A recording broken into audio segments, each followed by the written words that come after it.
د اسامة بن لادن په شهید بللو پر عمران خان نیوکې. د پاکستان پر لومړي وزیر عمران خان په دې خاطر چې د القاعده شبکې مشر اسامة بن لادن یې شهید وباله سختې نیوکې وشوې. عمران خان دا خبره د پنجشنبې په ورځ د جون پر 25مه د پارلمان په غونډه کې چې بهیر یې د ټلویزیون له لارې پر ژوندۍ بڼه خپرېده له امریکا سره د خپل هیواد د اړیکو په اړه د خبرو پر مهال وکړه. د پاکستان لومړي وزیر وویل کله چې د امریکا ځانګړو ځواکونو په 2011 میلادي کال په خیبر پښتونخوا ایالت کې بن لادن وویشت هغه شهید کړ. د په پاکستان کې د بن لادن وژل کېده د پاکستان لپاره په نړیواله کچه شرم وباله. ویل چې له دې پیښې وروسته د نړۍ خلکو پاکستان ته بد رد وویل.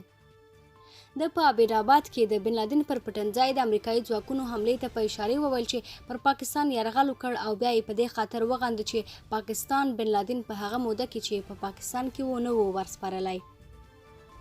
سره له دې چې تر دې مخکې هم ځینو پاکستاني سیاستوالو د بن لادن پر پټنځای د امریکا حمله غندلې او هغه د پاکستان پر ځمکنۍ بشپړتیا او حاکمیت تیری بللی، خو دا لومړی ځل دی چې د دغه هیواد یو تر ټولو لوړپوړی چارواکی په امریکا د 2001 میلادي کال د سپټمبر د 11 نیټې د ترهګریزې حملو اصلي طرح ستایي.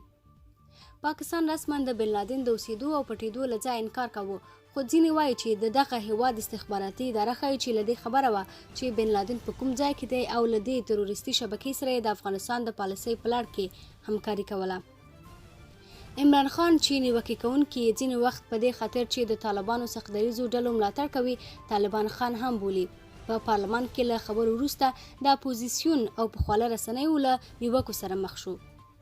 د پاکستان د دفاع او بهرنیو چارو پخوانی وزیر خواله په پارلمان کې د عمران خان پر څرګندونو په خبرګون کې ویلي چې بن لادن تروریست و خو زموږ صدراعظم یې شهید بالي.